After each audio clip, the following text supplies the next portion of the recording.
everyone, this is Jill and I'm Zoe. This is a little reminder that I'm not a professional horse trainer, so anything you do see in my videos is only intended to be a guide. So, with that said, let's get into the video.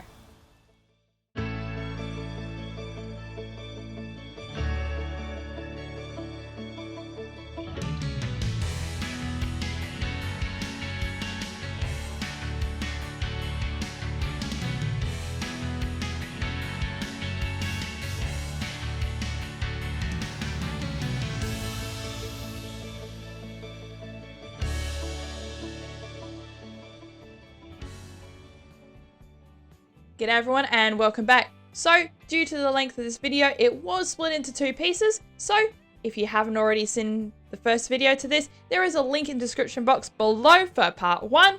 And to everyone else who has seen it, welcome back and enjoy part 2. Don't forget to like, subscribe and turn on notifications to our channel. Drop a comment below and let us know what you'd like to see. Just give me a little bit of toot at the moment. I just wanted to zone in on me a bit more. Good girl. Settle down. So again, I'm keeping my energy low as far as how I'm feeling, but I'm keeping my energy elevated in terms of my body language to maintain that speed that I'm looking for. And I don't want to be looking at her shoulder because a horse's main drive is all down the hind. So I'm keeping my full attention right on that hind end and pushing that hind end out.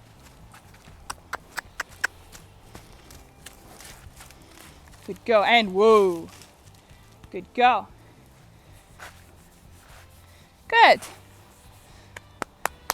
Because if you're looking at a horse's head or its shoulder area, that's not the horse's drive. Horse's drive comes from the hind end, so you want to be pushing your energy into those hind quarters. Again, keeping my energy up and focus on those hind quarters. Keep pushing those hind quarters.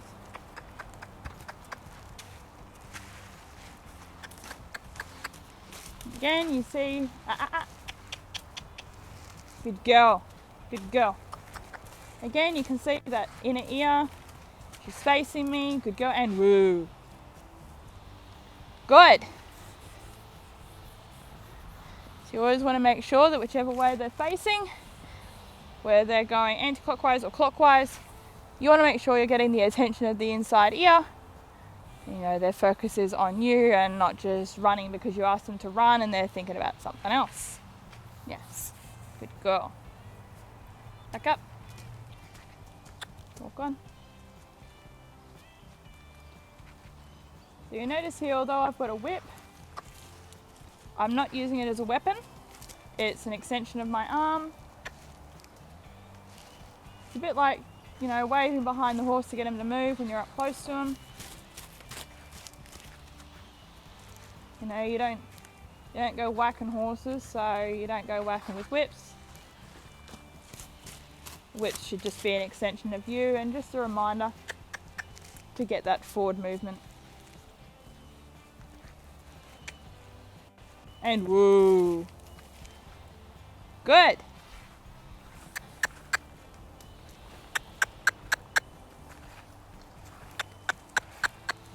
Good girl. You see there, she didn't want to move off, and so all I did was I just kept the pressure low, like I'm doing again, and I'm just putting on just enough just to say, hey, I'd like you to keep moving, and I just keep increasing that pressure a tiny bit until she moves off, and then I remove the pressure.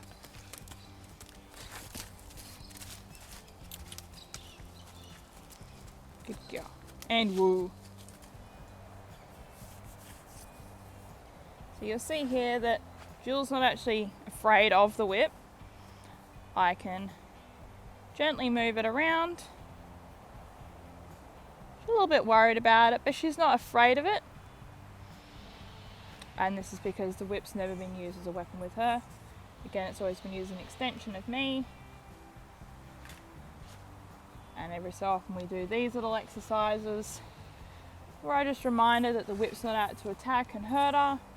It's only an extension of me just to ask for that forward movement, and that I should be able to touch her all over without any issue. So I'll just be right back.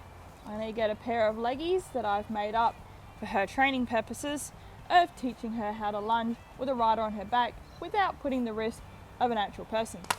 So I'll be right back with the legs. So if you guys have been wondering, what are legs? Well, these are legs. All they are just a pair of my old jeggings, which I've stuffed with some rolled up towels. Now, the purpose of this is just to give her the feel of a rider without putting the risk of someone potentially getting hurt when she barks, if she was to bark.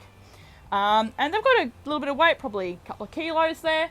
And so, because they're not a real rider, they do flap a little bit when she moves. So it gives her the feel of what a person might feel like on her back without putting the risk there.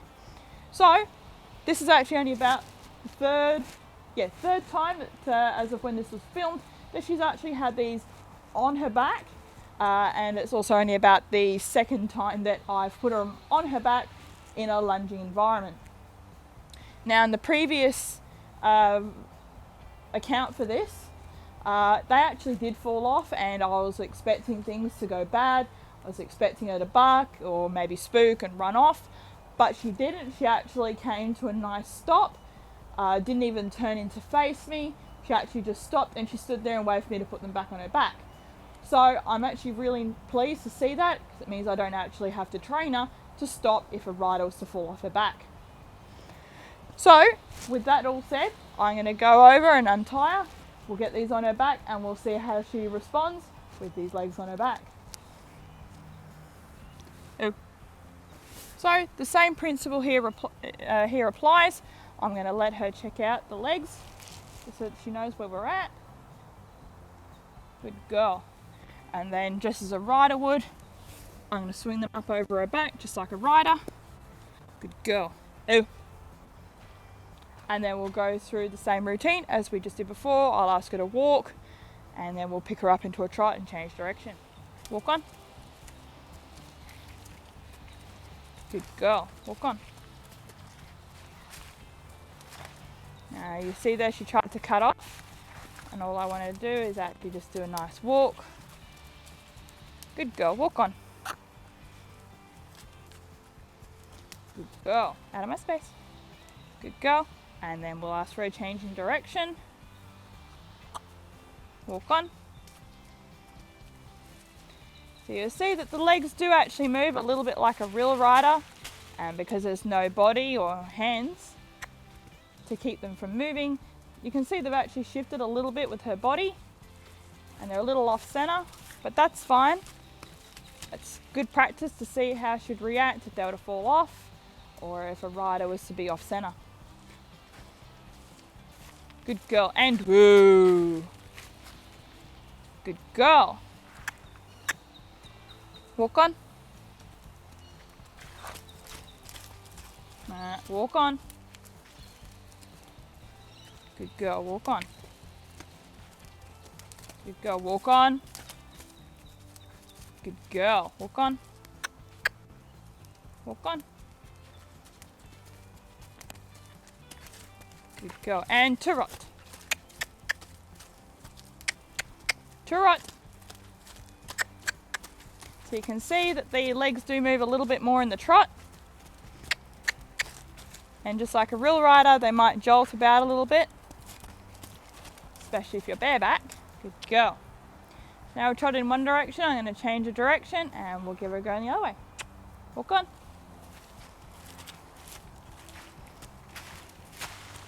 Good girl, walk on. Good girl, walk on. Good, trot.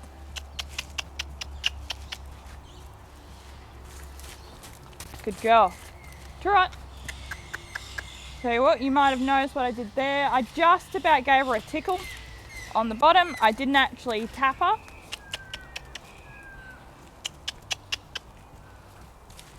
I just gave her a little extra pressure just to ask her to keep that forward motion. You see here the legs are nearly falling off. Good. Good girl. You see there, just as I explained earlier, when the rider fell off, she stopped. Good girl. And that's definitely something I want to encourage. It's a lot safer for the rider if you don't have a horse that's trying to move off, or potentially trying to trample the rider if they're a little bit spooked by it. Good girl. So we'll just put the legs back up there again. Good girl.